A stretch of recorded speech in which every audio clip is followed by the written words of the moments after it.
یوروفسکی در کتابش به نام دموکراسی میگه دولت تابع قانون اساسی که ریشه در ایده های آزادی خواهانه سیاسی دارد در اصل در اروپای غربی و ایالات متحده به عنوان یک وسیله دفاعی از حق افراد برای حفظ جان و مال آنها و به جهت آزادی دین و بیان پدید آمد.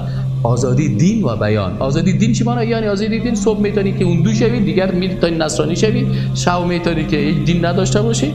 اینو میگه. بس برای تضمین اون حقوق معماران قانون اساسی بر رسیدگی و کنترل بر قدرت هر کدام از شاخه‌های دولت، تساوی افراد در برابر قانون، دادگاه‌های بی‌طرف و جدایی دین و سیاست. جدایی چی؟ دین سیاست. اساس دموکراسی. در دموکراسی دین نیست. کسایی که میگه دموکراسی اسلامی خو میبینه، در خو زندگی میکنه، چون اساس دموکراسی نمیشه که وقتی که دین داخل کردی. یگانه که میگه نیست ما دموکراسی رو چی میکنیم؟